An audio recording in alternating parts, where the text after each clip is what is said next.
जिंदाबाद जिंदाबाद सरपंच रियासत साहब जिंदाबाद सरपंच रियासत साहब जिंदाबाद शवाक साहब जिंदाबाद शवाक साहब जिंदाबाद। जी नाज़रीन, DDC vice chairman engineer Ashfaq Chaudhry का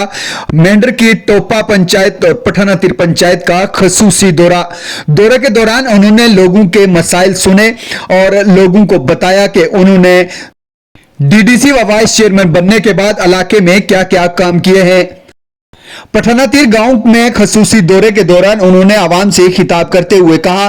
कि इलाके में जो भी काम हो रहे हैं, काफी लंबे अरसे से रुके पड़े कामों को पटरी पर लाने में दुश्वारी जरूर आ रही है, लेकिन मैं ये वादाबंद हूं कि जिस तेज रफ्तारी से मैं काम कर रहा हूं, आने वाले वक्त में इंशाअल्लाह इस पंचायत को पहले नंबर पर लाकर रखूंगा। इस दौरे के दौरान उन्होंने पठानातिर की आवाम से एक बार फिर वादा किया कि पठानातिर के स्कूल को हाई सेकेंडरी स्कूल का दर्जा दिलवाने में मैं अपना पूरा योगदान दूंगा और इंशाअल्लाह आवाम पठानातिर की ये मांग जरूर पूरी की जाएगी। उन्होंने कहा कि पानी और बिजली की बेहतरी के लिए जो काम किए जा रहे हैं वो सराहनीय हैं, लेकिन जहां पे अभी पानी और बिजली का काम नहीं किया, जल्द से जल्द वहां पे भी जो मुकम्मल किया जाएगा। आइए सुनते हैं कि DDC vice chairperson engineer Ashfaq Chaudhary क्या कह रहे हैं। कोई शक नहीं और ये मीम फील होना कि जिस तरह मैं और ना ग्राया बिच कीता इतना पठानतीर भी नहीं कीता, लेकिन ये तुस आखो कि मैं पठानतीर भी कख नहीं कीता, इसमें ये तुस आपको तस्लीम करो कि क्या होया कि नहीं होया। एक ढाक वाली रोड पहले बिस्मिल्लाह की थी, क्या पठानतीर नहीं है कि नहीं सलवा बोले सलवा जोड़िया इंशाल्लाह इस साल रोड कंप्लीट हो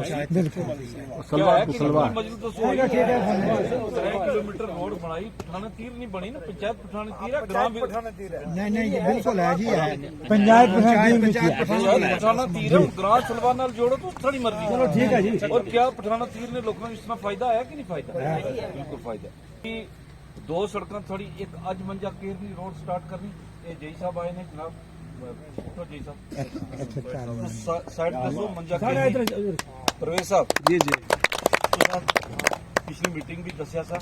मंजा केरनी रोड ने पैसे भी आए वे, आज स्टार्ट करनी रोड ठीक है ठीक है 2 हो गए। सुनो उसने जवाब देना, मैं जवाब देने वास्ते तैयार है इंशाल्लाह, और फखर नाल मैं सीना तान के आना है अवाम बिच कि मैं ना चोरी की ना मैं खयानत की ना मैं अवाम ना खिलवाड़ किया, और अल्लाह ने सामने देर आए दुरुस्त है इंशाल्लाह। तुस तकने जाओ कि क्या होना उन्ना नी रोड ना आख्या सके मल्ला मनासा ते ओ नी पनियाला वो रोड सैंक्शन होगी, टेंडर हो गया, अलॉट होगी इंशाल्लाह इन दिनों में वो रोड शुरू होने लगी। क्या पठानतीर कम होया कि नहीं होया? 3 दसिए में 3 सड़क। नंबर 2 के 2 नंबर टैंक में वादा किया सा उठा, अलॉट भी हो गए, इन 3 दिन भी टैंकर कम स्टार्ट कर देना ठीक है। क्या पठानतीर कम होया कि नहीं होया? लेकिन रातों रात तुस आखो कि मैं 6 महीने पहले मीटिंग की थी और मैं तुझे दूजा तेरा कम स्टार्ट कर छुड़ा कि अलादीन ने चिराग है नहीं, मैं को दिल्ली ते फंड्स अरेंज करना है, को जम्मू ते को किसी जगह ते आन गया, अवाम की देना है, वक्त लगना, टेंडर होए, ए कार्ड हुई, टेक्निकल सैंक्शन हुई, आई सब कुछ हो गया कंप्लीट इंशाल्लाह, और टैंकर ना कम स्टार्ट कराओ। तो क्या कम होया कि नहीं होया जनाब? इंशाल्लाह ये और ना होया तो मैं आख्या 10 दिन में असू ट्रांसफार्मर अपग्रेड करके मैं 5 ना 63 थल्ले पठाना महल्ले विच कुदर के खान साहब है छड़िया भी पता है जी, खान साहब पहुंच गया थोड़ा ट्रांसफार्मर की क्या ये पठानतीर में कम होया कि नहीं है? परवेज साहब की मैं जवाब देना है जनाब। बाकी वे पोल देखो पोलाना ये है कि फर्स्ट कम फर्स्ट सर्व एक कानून है कि जेड़ा पहले अशना उसकी पहले लबना, तो मेरा स्टोर बिच 150 पोलाना मेरा इंडेंट किया हुआ इंशाल्लाह इंशाल्लाह सुम्मा इंशाल्लाह एक ट्रांसफार्मर 63 ना और 10 पोल तुसांगी इंशाल्लाह 25 तरीक की लभ जस इस 25 साड़ा शेयर जड़ा है, और इंशाल्लाह इन दिन भी लभ जस को मैं जवाब दे लोगों का कुल्लुकुम राइन व कुल्लुकुम मसूलतुन अला रैयतिही कि अल्लाह ने रसूल फरमाया कि तुम तमाम जवाबदेह हो। जिस तरह एक चरवाहा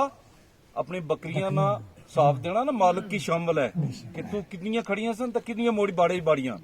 इस तरह मैं साड़ी बकरियां ना रखवाला, और तुस मी पूछ सकते हो मैं अल्लाह ने नजदीक मैं 1 रुपये की खयानत नहीं करना, मैं 1 रुपये नहीं किसी जगह मैं अल्लाह नाल ऐद कीता वा कि मैं जब तक जिंदा अवाम नहीं मैं जेड़ी मनसब दिता वा तुसां पईयां दिता कि एक नूं दिता दूजे नहीं दिता समझो सारे दे छुड़िया फिर पिछों अच्छे खासे मी वोट लोगों दिते मैं वाकया ही थोड़ा दूरी नहीं वजह ते जितना मी बुणे में 4 चंद लाए वे इतने नहीं लाए लेकिन इस साल मेरा इंशाल्लाह प्रॉमिस है सारे लोगों में वादा करके जाना है ये फाइनेंशियल ईयर ये जड़ा ये शुरू होना है इस बीच इंशाल्लाह मैं पठान तीर की नंबर 1 पर सब सड़े पंपों ने दो मिसाल ने एक जामा मस्जिद वाला पंप और एक सड़ा पंप इस साल ना वादा है मेरे अल्लाह मदद की थी को मैं अल्लाह ने भरोसे पर हमेशा करना है फाइनेंस भी साड़ी फाइल 10 पंपा नहीं रुकी थी और पूरी यूटी नहीं रुकी थी मेरी कले नहीं और इंशाल्लाह इससे पहले हर साल आने सन फंड इस साल इलेक्शन ने कारण थोड़े जे फंड पीछे रखे हुए लेकिन मैं उम्मीद है कि इंशाल्लाह इस साढ़े पंप जेडे 31 ते पहले मैं कर दूंगा इंशाल्लाह जीएमनी स्कीम है जी अलहमदुलिल्लाह मैं फखर नाल आखना है कि पूरे डिस्ट्रिक्ट ने फंड एक पासे मेरे ब्लॉक ने खाली फंड और फिर मैं आखना 60% पैसे में मेंढर भी प्रोजेक्टा भी लाए 40% पैसे जिन सुरकोट तो पुंछियां लाए किसा के कौंसल ने दूजे साथी ने उन्होंने भी हक बनना कि अपने इलाके ही देखना जनाब 550 करोड़ बिचों तकरीबन 250 करोड़ पौने 300 करोड़ साड़ा मेंढर रहा है प्रोजेक्ट जड़ा साड़ा कुछ स्टार्ट है उन सही असल भी बड़ी गंदी एजेंसी है भाई पीएचई ला है कोई था देखो पीएचई ना मेरी गल सुनो मैं कार प्रॉमिस धरना करना कि 31 मार्च तक फर्स्ट क्लास पाइपलाइन साढ़े कार इंशाल्लाह लवा दे सा लेकिन थोड़ा सब्र तमल की गल है मेरी गल सुनो सालों साल ना निजाम बिगड़िया वा इत्थे जनाब तारक खान साहब कुल्ला ला गए जैसन जनाब सरदार साहब अस्सलाम जनाब सदर साहब रखो तशरीफ है जी बस्ती पूरी जाए बाड़ बिच सरदार साहब की एडजस्ट करी छोड़िया जनाब उधरों आए मकसूद साहब अपने हाजी साहब आए कि भाई उन्हें अगे रखो लेकिन मेरे सामने एक गरीब नहीं भी वो वक्त है और अमीर नहीं क्योंकि हर पब्लिक ने अपने अपने मसाइल और इंशाल्लाह मैं हल करने वास्ते तैयार हाँ 800 मीटर तार उन्होंने ही पहुंचाई पहुंचे साहब ने गल ना जवाब देना कि ये मतलब सुतीला साग है कख नहीं करना ऐसा बिल्कुल नहीं है 2.5 साल की मुद्दत भी अल्हम्दुलिल्लाह मैं जनाब 50 साल इतना कम किया 2.5 साल की मुद्दत भी मैं फखर नाल आखना और दावे नाल और मेरे अल्लाह ने फजल करना क्योंकि मैं हर काम अल्लाह ही सौंपना है और उसकी मदद नाल मेरे काम इंशाल्लाह होने इसमें कोई शक नहीं कि बालाकोट पंचायत भी मीटिंग ले सो इंशाल्लाह मैं इस तरह पेज कट के दसना लोगों कि भाई ये काम किया लेकिन इसमें कोई शक नहीं कि बेसिक ब्लॉक मेरा जड़ा वो ये है और साढ़े लोगों ने हकूक ज्यादा है मेरे पर इस साल में अडॉप्ट करना है मैं इंशाल्लाह पठान तीर की मैं अच्छा खासा कम जड़ा 31 मार्च के बाद इंशाल्लाह मैं करना होने नाते मैं ठेकेदार होने नाते मैं दसा तक कि इस रोड पर जिस तरह जनाब बिल जबर होना ना इतने ने साढ़े लोग लीडर जनाब बिल जबर इस रोड नाल किया वा लेकिन ये वाहिद शख्स है कि सरपंच ने डेपुटेशन ले गए सबसे पहले इसने सरफेस ठीक कराया और 70 साल के बाद अज तो 70 साल की स्पीड भी जाने हो ना